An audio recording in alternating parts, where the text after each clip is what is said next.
নমস্কার বন্ধুরা, আজকে বাঁধাকপির দারুণ সুস্বাদু নিরামিষ একটি রেসিপি নিয়ে এসেছি।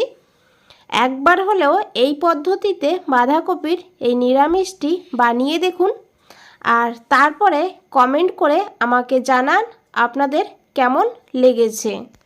দুপুরবেলা গরম ভাতে এরকম নিরামিষ রেসিপি থাকলে মাছ মাংস ফেলে কিন্তু সকলে এটা দিয়েই খাবে। চলুন তাহলে রেসিপিটা দেখে নেওয়া যাক। তো প্রথমেই দেখুন, আমি এখানে অর্ধেক বাঁধাকপি নিয়েছি। বাঁধাকপিটাকে ভালো করে ধুয়ে নিয়েছি। তারপরে এই বাঁধাকপিটাকে এইভাবে গ্রেট করে নিতে হবে। একটা গ্রেটারের সাহায্যে বাঁধাকপিটাকে গ্রেট করে নিয়েছি, খুব বেশি সময় লাগবে না। তো আমি এখানে বাঁধাকপিটাকে গ্রেট করে নিয়েছি। এখন এই বাঁধাকপির থেকে এইভাবে জলটা বের করে ফেলতে হবে। বাঁধাকপির ভেতরে কিন্তু প্রচুর পরিমাণে জল থাকে, হালকা হাতে তাই এইভাবে চেপে চেপে জলটাকে বের করে নিতে হবে, তাহলে এই রেসিপিটা বানাতে খুব সুবিধা হবে। তো দেখুন, এই জলটা কিন্তু ফেলবেন না, এতে কিন্তু প্রচুর পরিমাণে ভিটামিন আছে। জলটা আমরা রান্নার কাজেই ব্যবহার করব। তো এই বাঁধাকপির মধ্যে আমি নিয়েছি আলু, একটা সিদ্ধ আলু নিয়েছি। আলুটা এখানে অবশ্যই দেবেন। আলুটা এক তো বয়েন্ডিংয়ের কাজ করবে, আর তাছাড়া আলুটা দেওয়ার কারণে এই রেসিপিটা খুবই নরম হবে, আর ভেতরে ঝোলটাও ঢুকবে, খেতেও কিন্তু ভীষণ ভালো হবে। তো দেখুন, আলুটাকে গ্রেট করে দিয়ে দিয়েছি, আর তারই সঙ্গে নিয়েছি ছোট এক টুকরো আদা। আদাটাকেও গ্রেট করে দিয়ে দিয়েছি। আপনারা চাইলে আদার পেস্টও দিতে পারেন।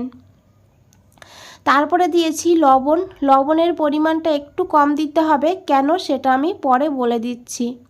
তারপরে দিয়েছি এখানে 1/4 চামচ জিরের গুঁড়ো, 1/4 চামচ দিয়েছি ঝাল লঙ্কার গুঁড়ো, তবে ঝালটা আপনারা বাড়িয়ে কমিয়ে দিতে পারেন। দিয়েছি 1/4 চামচ হলুদের গুঁড়ো, আর দিয়েছি 1/4 চামচ গরম মশলার গুঁড়ো। তারই সঙ্গে দিয়েছি 1 চামচ কাসুরি মেথি। মেথিটাকে এইভাবে একটু গুঁড়ো করে দিয়ে দিতে হবে। আর তারপরে দিয়েছি এখানে বন্ধুরা সাদা তিল। এটা কিন্তু পুরোপুরি অপশনাল, আপনারা চাইলে দিতে পারেন, না চাইলে স্কিপও করতে পারেন, তবে দিলে খেতে ভালো হবে। তারপরে দিয়েছি 1 চামচ সয়া সস। সয়া সসের মধ্যে কিন্তু লবণ থাকে, সেই কারণে বলেছিলাম লবণটা একটু কম দিতে। তারপরে দিয়েছি 3 চামচ বেসন।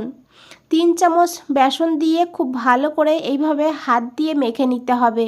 তো দেখুন, আলুটা দেওয়ার কারণে কত সুন্দর একটা বয়েন্ডিং হয়েছে, আর দেখতে একদম মাখো মাখো হয়েছে। আলু না দিলে তাহলে বন্ধুরা এই বাঁধাকপি কিন্তু ছাড়া ছাড়া থাকতো, আর তাছাড়া বেসনের পরিমাণটাও বেশি লাগতো, আর বেসনের পরিমাণ বেশি লাগলে খেতে কিন্তু খুব একটা ভালো হবে না, বাঁধাকপির টেস্ট পাওয়া যাবে না।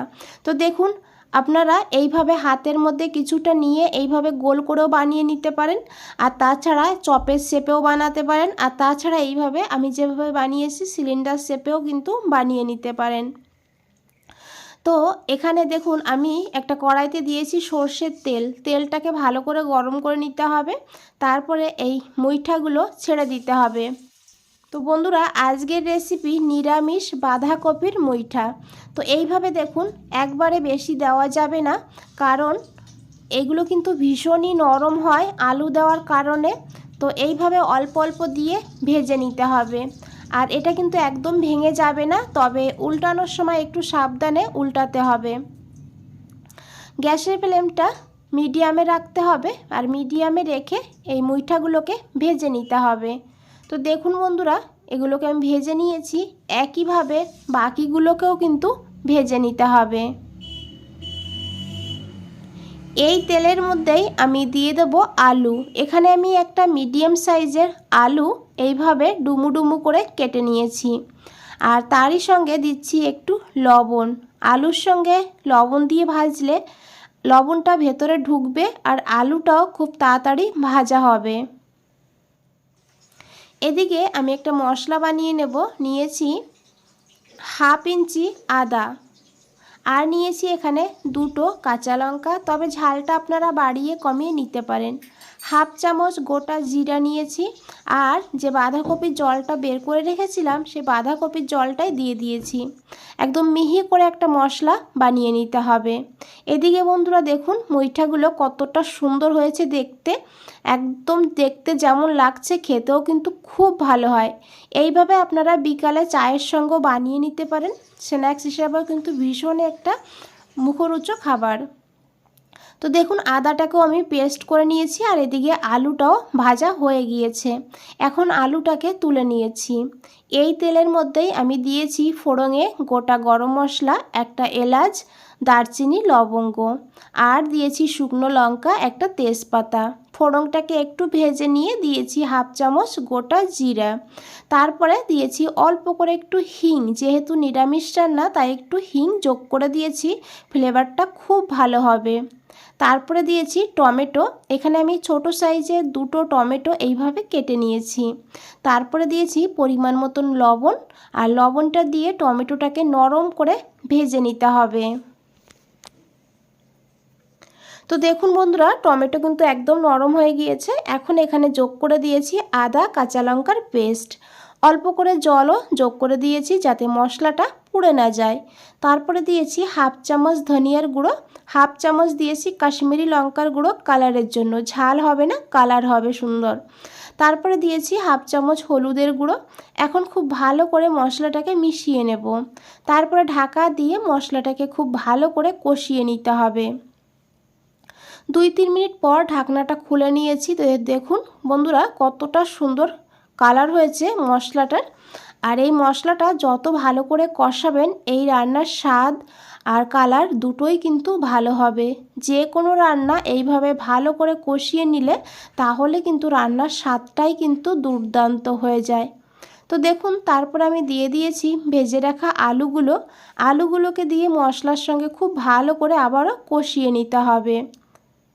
যখন এইভাবে তেল ছেড়ে দেবে তখন এখানে যোগ করে দিতে হবে জল। এখানে অবশ্যই গরম জল দেবেন, আর যেমন গ্রেভি রাখবেন আপনারা সেইভাবে ঝোলটা দেবেন। তো দেখুন বন্ধুরা ঢাকা দিয়ে 5 মিনিট আমি রান্না করে নিয়েছি লো টু হাই ফ্লেমে। 5 মিনিট পর খুব ভালো করে একবার মিশিয়ে নিয়েছি। তারপরে এই মুইঠাগুলো দিয়ে দিয়েছি। তবে এই মুইঠা কিন্তু অনেকগুলো খাওয়া হয়ে গিয়েছে এমনিতেই, বাকি যে কটা ছিল সেই কটাই আমি ঝোলে দিয়ে দিয়েছি। এখন খুব বেশি সময় আর রান্না করতে হবে না, 2 থেকে 3 মিনিটই রান্না করতে হবে লো ফ্লেমে। আর ঢাকা দেওয়ার দরকার নেই, ঢাকা ছাড়াই রান্না করে নিয়েছি। তো দেখুন আলুগুলো খুব ভালোভাবে সিদ্ধ হয়ে গিয়েছে। এখন দিয়েছি এখানে হাফ চামচ চিনি। নিরামিষ রান্নাতে একটু চিনি দিলে টেস্টটা কিন্তু ব্যালেন্স হয় আর খেতেও খুব ভালো হয়। ভালো করে মিশিয়ে নিয়েছি। তারপরে দিয়েছি একটু গরম মশলার গুঁড়ো, আর দিয়েছি একটু ধনেপাতা কুচি। তারপরে খুব ভালো করে মিশিয়ে নিয়েছি। হালকা হাতেই মিশাতে হবে, মুইঠাগুলো ভীষণই নরম, আর ঝোলে দেওয়ার পরে কিন্তু আরেকটু নরম হয়ে যায়। তারপরে দিয়েছি 1 চামচ ঘি, গ্যাসের ফ্লেমটা অফ করে দিয়েছি, আর 5 মিনিট স্ট্যান্ডিং টাইমে রেখে দিয়েছি। বন্ধুরা 5 মিনিট পর ফিরে এসেছি। আশা করি দেখে বুঝতেই পেরেছেন কতটা লোভনীয় লাগছে। আর এটা ভাত পাশাপাশি রুটির সঙ্গে খেতে দুর্দান্ত লাগে। একবার হলেও এইভাবে বানিয়ে দেখবেন, তারপরে আমাকে কমেন্টে জানাবেন। বন্ধুরা রেসিপিটা ভালো লাগলে অবশ্যই একটা লাইক করে দেবেন, আর নতুন বন্ধুদের বলছি চ্যানেলটা সাবস্ক্রাইব করে পাশে থাকবেন। বন্ধুরা আজ তাহলে এই পর্যন্তই, ফিরে আসছি নতুন কোনো রেসিপি নিয়ে। ভালো থাকবেন, সুস্থ থাকবেন, সবাইকে অনেক অনেক ধন্যবাদ।